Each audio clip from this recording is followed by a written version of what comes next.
हाय friends, मैं हूं Rakesh and welcome to my YouTube channel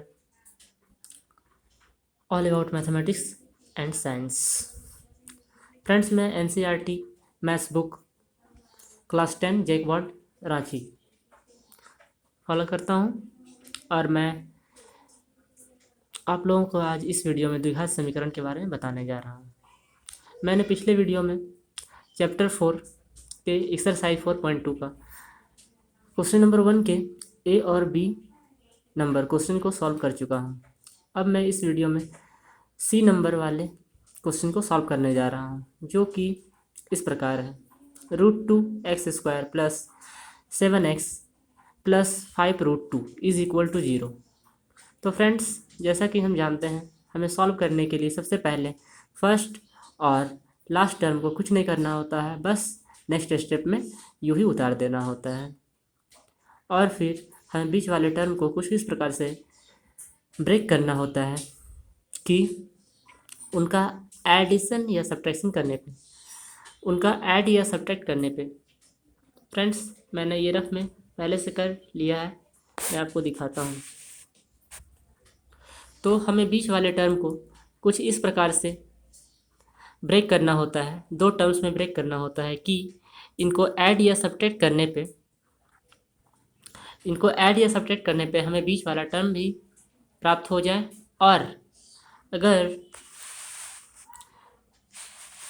in दोनों को ऐड या सब्ट्रैक्ट करने पे हमें बीच वाला टर्म भी प्राप्त हो जाए, और अगर इन दोनों का प्रोडक्ट किया जाए तो इन दोनों का प्रोडक्ट हमारे फर्स्ट टर्म और लास्ट टर्म के प्रोडक्ट के बराबर हो जाए। हमारे फर्स्ट टर्म और लास्ट टर्म के प्रोडक्ट के बराबर इन दोनों का भी प्रोडक्ट हो जाए। तो फ्रेंड्स, हम बीच वाले टर्म को, मिडिल टर्म को किसी भी ऐसे दो नंबर में हमें तोड़ना है, तो वो नंबर किस प्रकार से हम प्राप्त करेंगे ताकि उसका एडिशन या सब्ट्रैक्शन करने पे हमें बीच वाला टर्म भी मिल जाए और प्रोडक्ट करने पे इन दोनों का प्रोडक्ट हमारे फर्स्ट टर्म और लास्ट टर्म के प्रोडक्ट के बराबर भी आ जाए। तो ऐसे नंबर्स को ढूंढने का हमारे पास एक ट्रिक है, वह यह कि हमारा जो प्रोडक्ट होता है फर्स्ट और लास्ट टर्म का, उस नंबर का हम सबसे पहले फैक्टर निकालेंगे और उनमें से सुटेबल डिजिट्स जो कि हमें +7x दिला सकते हैं, बीच वाले टर्म दिला सकते हैं, उनको हम लोग चूज़ करेंगे। तो चलिए फ्रेंड्स, देखते हैं। तो फ्रेंड्स, हमने यहाँ पे फैक्टर किया है product of first term and last term के। तो फर्स्ट टर्म और लास्ट टर्म का जो प्रोडक्ट है हमारा 10x² है, जो हमने पीछे देख चुका है। तो हमारा फर्स्ट और लास्ट टर्म का प्रोडक्ट जो है वो 10x² है। अतः हम 10 का फैक्टर निकालते हैं। तो 10 का फैक्टर, पॉसिबल फैक्टर्स मैंने यहाँ लिख दिया है। 1 × 10 is equal to 10, 2 × 5 is equal to 10। तो फ्रेंड्स, 1 और 10 के फैक्टर्स हैं, और इन दोनों फैक्टर्स से कोई भी पॉसिबिलिटी, संभावना नहीं है कि हम +7x प्राप्त कर सकते हैं। इसलिए ये हमारे लिए सूटेबल नहीं है। इसलिए हम इन दोनों नंबर्स को 7x के लिए नहीं लिख सकते हैं। सो हमारा अगला ऑप्शन है 2 × 5, डेट इज 2 × 5 = 10। फ्रेंड्स, 2 और 5 को ऐड या सब्ट्रैक्ट करने पे हमें 2 + 5 = 7 बीच वाला टर्म, मिडिल टर्म भी मिल जाता है, और अगर इन दोनों को प्रोडक्ट किया जाए तो हमें इन दोनों का जब प्रोडक्ट किया जाए तो हमें फर्स्ट और लास्ट टर्म के प्रोडक्ट के बराबर 10x² भी मिल जाता है, 10x² भी मिल जाता है। तो चलिए फ्रेंड्स, अब हम लोग अपने मेन क्वेश्चन के ऊपर आते हैं। फ्रेंड्स, हमने फर्स्ट और लास्ट टर्म को यूं ही उतार दिया था और बीच वाले टर्म को यहाँ +2x और +5x के रूप में लिखा, जिनका कि ऐड या सब्ट्रैक्ट करने पे हमें बीच वाला टर्म भी प्राप्त हो जाता है और इन दोनों का प्रोडक्ट करने पे हमारे फर्स्ट और लास्ट टर्म के प्रोडक्ट के बराबर भी हो जाता है। अब फ्रेंड्स, हमारे पास दो पेयर्स बन चुके हैं।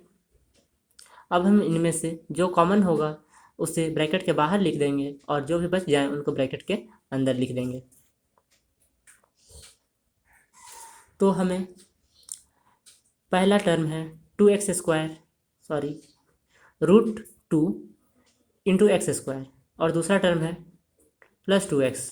तो फ्रेंड्स, इसमें जैसा कि हम लोग जानते हैं 2 को हम लोग √2 इंटू √2 लिख सकते हैं, इसलिए इसका मतलब ये हुआ कि √2 यहाँ पे मौजूद है, तो इसलिए हम लोग √2 कॉमन ले लेते हैं बाहर। तो हमारे फर्स्ट टर्म के लिए बच जाएगा, और हाँ, यहाँ पे x की घात 2 है, x का पावर 2 है और x का पावर यहाँ पे 1 है, यानी कि x भी हमारा कॉमन है, तो हम लोग x भी कॉमन ले लेते हैं। तो हमें यहाँ पे बच जाएगा सिर्फ x और दूसरे टर्म के लिए √2 बच जाएगा फ्रेंड्स, क्योंकि हमने एक √2 बाहर ले लिया है और x भी बाहर ले लिया है। उसी प्रकार से दूसरे पेयर में हमारा 5 कॉमन दिख रहा, तो हमने 5 कॉमन ले लिया, तो हमारे इस टर्म के लिए बच जाएगा x और दूसरे वाले टर्म के लिए बच जाएगा √2। फ्रेंड्स, जनरली हमारा ये जो बीच वाला ब्रैकेट के अंदर वाले टर्म होते हैं दोनों में वो इक्वल होते हैं। फ्रेंड्स, हम लोग अगले स्टेप में जो ब्रैकेट के बाहर है ये दोनों टर्म, इनको अलग से एक ब्रैकेट में लिख देंगे और जो ब्रैकेट के अंदर है सेम जो है उनको भी एक ब्रैकेट के अंदर लिख देंगे, जो कि हमारा इस द्विघात समीकरण का फैक्टर्स होगा। तो फ्रेंड्स, हमें अगला स्टेप प्राप्त होगा √2x + 5 into x + √2 is equal to 0।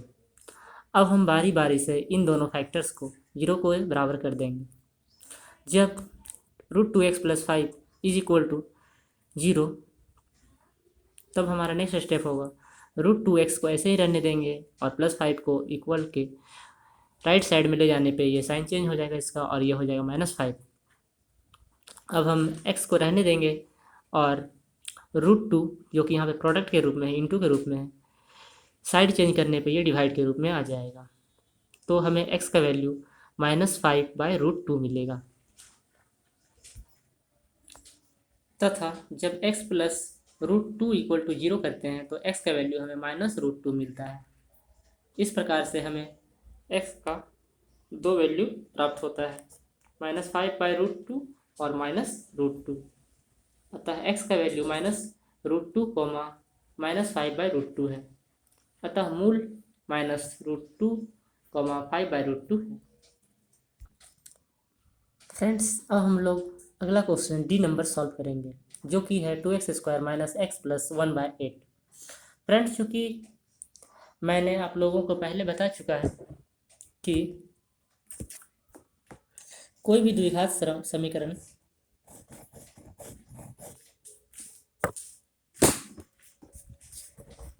ax² + bx + c = 0 के फॉर्म का होता है, और चूँकि यह फ्रैक्शन के रूप में है तो इसे हम अपनी सुविधा के लिए पहले लीनियर कर लेंगे, मतलब इजी स्टेप में लिख लेंगे। तो फ्रेंड्स, हमने इस फ्रैक्शन वाले टर्म को सॉल्व करके इस इक्वेशन को वापस से एक सिंपलेस्ट फॉर्म में अरेंज कर दिया है, जो कि 16x² - 8x + 1 के फॉर्म मतलब हो गया है।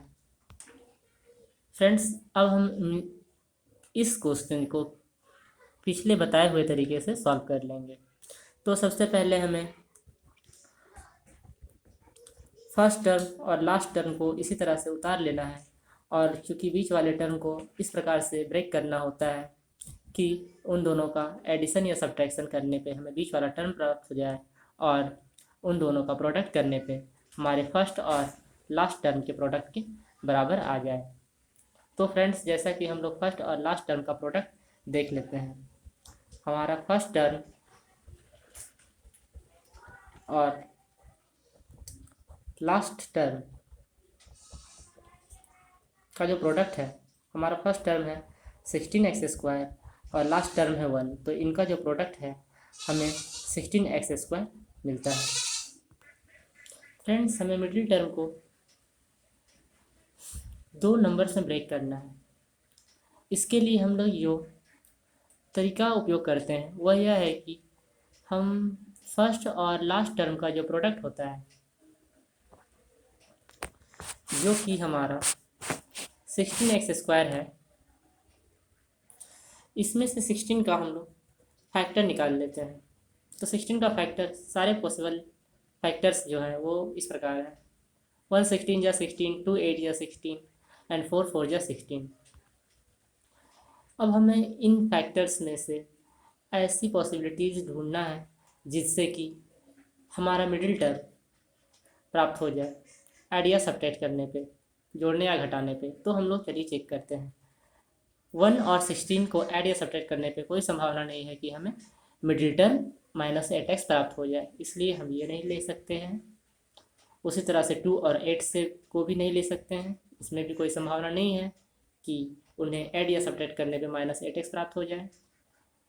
और तीसरा जो है वो है 4 × 4, डैट इज हम लोग अगर इसे इन दोनों नंबर को लेते हैं तो इनका प्रोडक्ट 4 × 4 डैट इज 16x² हो जाएगा, जो कि फर्स्ट और लास्ट टर्म के प्रोडक्ट के बराबर भी है। और अगर इनको ऐड या सब्ट्रैक्ट किया जाए तो हमें मिडिल टर्म -8x भी प्राप्त हो जाता है। जैसे कि अगर हम -8x को -4x और -4x के रूप में लिखते हैं तो हमें, क्योंकि फ्रेंड्स हम लोग जानते हैं कि हमें साइन का भी ध्यान रखना होता है, तो चूँकि हमें यहाँ पे मिडिल टर्म में माइनस का सा भी साइन शो हो रहा है, इसलिए हमें इन दोनों को माइनस माइनस के रूप में रखना होगा, ताकि माइनस माइनस प्लस होता है और हम लोग 4 4 को ऐड कर पाएँ और सिमिलर साइन रहने पे बीच वाले टर्म में भी साइन माइनस का ही होगा।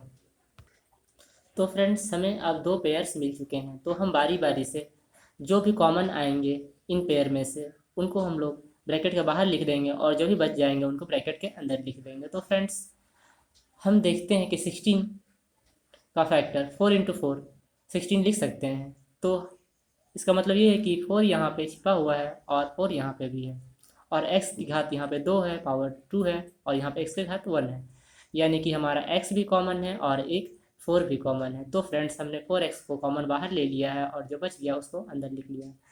तो फ्रेंड्स, 16x² के लिए कॉमन लेने के बाद जो हमारा बचता है अंदर में वो है 4x, क्योंकि 4 4 जा 16 एंड x × x = x² होता है। और फ्रेंड, सेकेंड टर्म के लिए हमारे अंदर बचता है -1, क्योंकि +4x × -1 = -4x। फ्रेंड्स, मैंने बताया था कि साइन को भी ध्यान रखना है। फ्रेंड्स, दूसरे वाले टर्म में देखा जाए पेयर में तो हमें कुछ कॉमन नहीं मिलता है, दिखाई पड़ रहा है। तो फ्रेंड्स, ऐसा जैसा कि हम लोग जानते हैं कि किसी भी नंबर्स के साथ 1 ऑटोमेटिकली मल्टीप्लाइड होता है, इसलिए हम लोग इसमें से 1 कॉमन ले लेते हैं। और चूँकि आगे में इस पेयर के माइनस लगा हुआ है, इसलिए हम लोग माइनस भी कॉमन ले लेते हैं। तो इस प्रकार से हम लोग -1 अगर कॉमन लेते हैं तो हमें ब्रैकेट में बच जाता है इस टर्म के लिए +4x और इस टर्म के लिए -1। फ्रेंड्स, हमें साइन का बिल्कुल ध्यान रखना है। हमें कॉमन इस प्रकार से लेना है कि हमें वापस से अगर कॉमन को प्रोडक्ट करके देखा जाए तो हमें ऊपर वाला टर्म मिल जाना चाहिए। जैसे कि फ्रेंड्स, अगर हम -1 को 4 से करें तो हमें ऊपर वाला टर्म -4x प्राप्त हो जाता है, और अगर -1 को +1 से गुना करें तो हमें -1 को अगर -1 से गुना करें तो हमें +1 भी प्राप्त हो जाता है। अब फ्रेंड्स हम लोग अगला स्टेप लिख लेंगे। फॉर एक्स और -1 जो बाहर में था उसको एक ब्रैकेट के अंदर करके नीचे लिख देंगे फैक्टर के रूप में। और फ्रेंड्स जो कॉमन अंदर में होता है बचा हुआ ब्रैकेट के, वो जनरली सिमिलर होता है, तो उन दोनों को भी एक बार लिख लेंगे नीचे और देन इक्वल टू 0।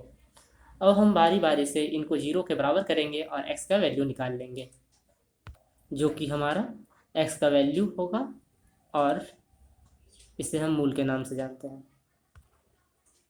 अब फ्रेंड्स हम बारी बारी से इन दोनों फैक्टर्स को 0 के बराबर कर लेंगे। तो 4x - 1 इक्वल टू 0 अगर करते हैं तो इन्हें इसको सॉल्व करने पे हमें 1/4 मिलता है, क्योंकि +4x को रहने देते हैं इस साइड और -1 को राइट साइड में भेजने पे इनका साइन चेंज हो जाता है और ये +1 बन जाता है। देन उसके बाद 4 यहाँ पे प्रोडक्ट के रूप में है, तो राइट साइड में भेजने पे, साइड चेंज करने पे ये प्रोडक्ट का उल्टा डिवाइड यानी कि बटे में आ जाती है, इसलिए x का वैल्यू हमें 1/4 प्राप्त होता है।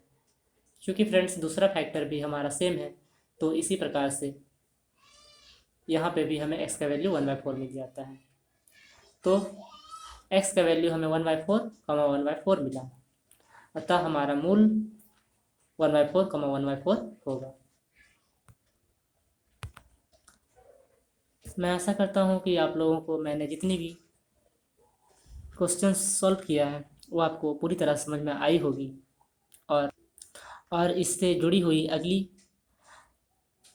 क्वेश्चन, अगला प्रश्न मैं नेक्स्ट वीडियो में सॉल्व करूँगा। So thank you for watching the video.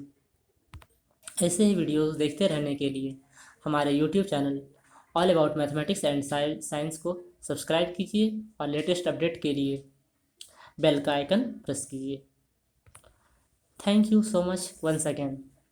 Bye bye.